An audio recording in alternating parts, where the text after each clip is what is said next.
ഇപ്പോൾ Thiruvithamkoor Devaswom board member ഇപ്പോൾ reporter ചാനലിനൊപ്പം ചേരുകയാണ്. യുവതീ പ്രവേശനവുമായി ബന്ധപ്പെട്ട ഒരു നിർണായകമായൊരു തീരുമാനമാണ് ഇന്ന് ബോർഡ് എടുത്തത്. അപ്പോൾ അത്തരത്തിലേക്കൊരു തീരുമാനത്തിലേക്ക് എത്താനുള്ള കാരണം?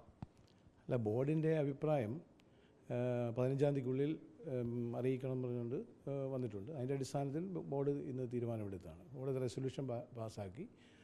ആ റെസൊല്യൂഷൻ്റെ അടിസ്ഥാനത്തിൽ അഫിഡവിറ്റ് സുപ്രീം കോടതിയിൽ കൊടുക്കാൻ വേണ്ടിയാണ് ഞങ്ങൾ തീരുമാനിച്ചിട്ടുള്ളത്.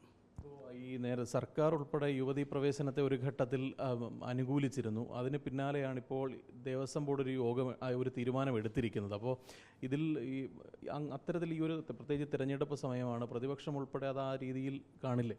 ഇല്ലില്ല, ഞങ്ങളെ സംബന്ധിച്ച് തിരഞ്ഞെടുപ്പല്ല. ഞങ്ങളെ സംബന്ധിച്ചിടത്തോളം സർക്കാരിൻ്റെ തീരുമാനങ്ങളൊന്നുമല്ല. ദേവസ്വം ബോർഡിനൊരു തീരുമാനമുണ്ട്. ദേവസ്വം ബോർഡ് ശബരിമലയിലെ ആചാരാനുഷ്ഠാനങ്ങൾ സംരക്ഷിക്കണം, ശബരിമലയുടെ പാരമ്പര്യം കാത്തു സൂക്ഷിക്കണം എന്നാണ് ഞങ്ങളുടെ തീരുമാനം. ഞങ്ങൾ യുവതീ പ്രവേശനത്തെ ശക്തമായി എതിർക്കാൻ തന്നെയാണ് ഞങ്ങൾ തീരുമാനിച്ചിട്ടുള്ളത്. ഈ 14-ാം തീയതി പരിഗണിക്കുമ്പോൾ ഇത് സത്യവാങ്മൂലമായി ഞങ്ങൾ തീർച്ചയായും കൊടുക്കും.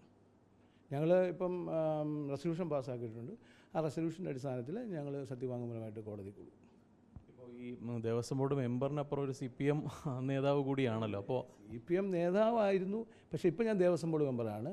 എന്നെ സംബന്ധിച്ചിടത്തോളം ട്രാവൻകൂർ കൊച്ചിൻ ഹിന്ദു ഇൻസ്റ്റിറ്റ്യൂഷൻ ആക്ട് പ്രകാരമാണ് ട്രാവൻകൂർ ദേവസ്വം ബോർഡ് പ്രവർത്തിക്കുന്നത്.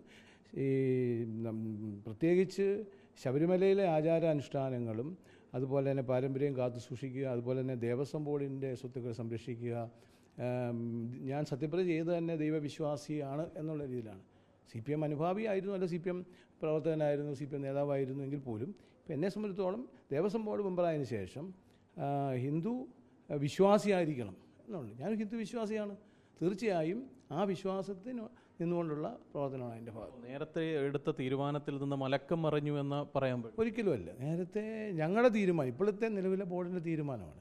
നേരത്തെ ബോർഡ് അങ്ങനെ ഒരു തീരുമാനം എടുത്തിട്ടില്ല. ഈ യുവതീ പ്രവേശനത്തെ അനുകൂലിച്ചുകൊണ്ട് തീരുമാനം എടുത്തിട്ടില്ലെന്നാണ് എൻ്റെ അറിവ്. ഇതിന് നടപടികൾ എന്താണ്? ഇതിന് ആരെങ്കിലും ചുമതലപ്പെടുത്തിയിട്ടുണ്ട്? ഇല്ല. ഏത് ഈ സത്യവാങ്മൂലം നൽകാൻ? അത് ഞങ്ങൾക്ക് സ്റ്റാൻഡിംഗ് കൗൺസിലുണ്ടല്ലോ. ഞങ്ങൾക്ക് സുപ്രീം കോടതിയിലും ഹൈക്കോടതിയിലും ഒക്കെ സ്റ്റാൻഡിംഗ് കൗൺസിലുണ്ട്. ഞങ്ങളുടെ സ്റ്റാൻഡിംഗ് കൗൺസിലിനെ ഞങ്ങൾ ലോ ഡിപ്പാർട്ട്മെൻറ്റിലൂടെയും അഭിപ്രായം ആരാഞ്ഞിട്ടാണ് ഞങ്ങൾ ഈ തീരുമാനത്തിലേക്ക് എത്തിയിരിക്കുന്നത്.